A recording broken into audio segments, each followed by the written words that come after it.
यह सृष्टि कैसे बनी है?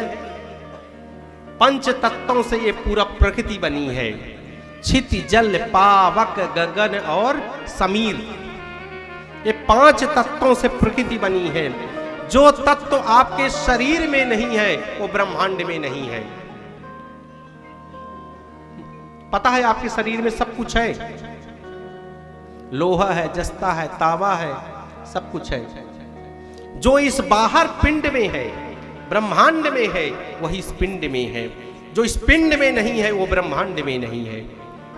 ये ऐसी प्रकृति संरचना है और इतनी सुंदर संरचना है। तो मैं कई बार ये सोचता हूं ना, एक मुझे भजन याद आता है और सोचता भी कई बार हूं कि इस ब्रह्मांड को देखिए ना, आम में कितने सुंदर रस, आम कितना मीठा होता है, उसमें रस भरने वाला कितना प्यारा होगा। ये समुद्र अपनी मर्यादा में रहता है, नहीं मुंबई अगर मर्यादा से यहाँ वहाँ हो जाए तो पूरा सब कुछ बराबर कर दे। सूर्य जो है समय से उगता है, समय से अस्त होता है। चंद्रमा समय से उगता है, समय से अस्त होता है। सोचिए ना, ऐसे ऐसे फल हैं कि उनके बीच में क्या क्या चीजें हैं। कोई बालक गर्भ में आता है, कैसी कौन व्यवस्थाएं करता है उसकी। ये कैसी सृष्टि है, इसके पीछे कौन है। जब सृष्टि के लोग इतने प्यारे होते हैं, इतने क्यूट होते हैं, इतने अट्रैक्टिव होते हैं, इतने सुंदर होते हैं, तो वह बनाने वाला कितना प्यारा ना होगा। कई लोग कह देते हैं हम भगवान को नहीं मानते हैं। कुछ मूर्ख टाइप के लोग होते हैं कि जो आर्गुमेंट करते हैं कि भगवान को नहीं मानते हैं। तुम्हारे मानने या मानने से भगवान सिद्ध नहीं होते। भगवान की सत्ता है, तुम कितना भी पढ़ लो, आखिरी में डॉक्टर भी यही कह देते हैं कि भगवान मालिक है। तो वो कौन है वो भगवान? डॉक्टरों का डॉक्टर कौन है? इंजीनियरों का इंजीनियर कौन है वो जो इतनी सृष्टि को बना दिया?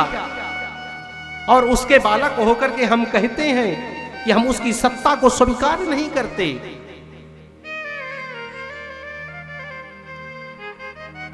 महाराज वो बहुत प्यारा होगा, वो बहुत सुंदर होगा।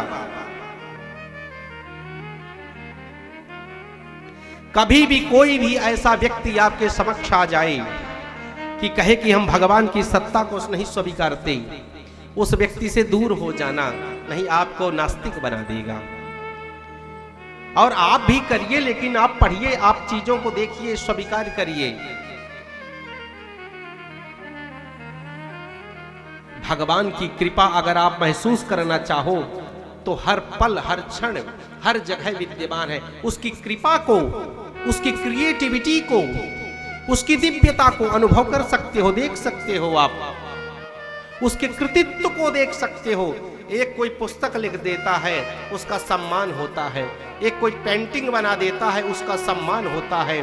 लेकिन भगवान ने पूरी दुनिया बना दी, लेकिन कई लोग उसको गाली देते हैं। सम्मान नहीं कर सकते हो तो अपमान भी भगवान को मत करो। नहीं मानते हो तो कोई बात नहीं, लेकिन उसका अपमान नहीं होना चाहिए। महाराज, तो हम आपसे पूछते हैं कि बंधुओं, भगवान किसे मिलते हैं? धनवान को जल्दी किसे भगवान मिलते होंगे? सुंदर रूपमान को भगवान मिलते हैं कि धनवान को मिलते हैं कि ज्ञानवान को भगवान मिलते हैं? किसे मिलते होंगे? प्रश्न है भागवत जी का। किसे मिलते होंगे? ज्ञानी को, अभिमानी को, किसे? नहीं, ज्ञानी को भगवान नहीं मिलते, रूपमान को भी जल्दी भगवान नहीं मिलते, पैसे वाले को भी भगवान नहीं मिलते हैं।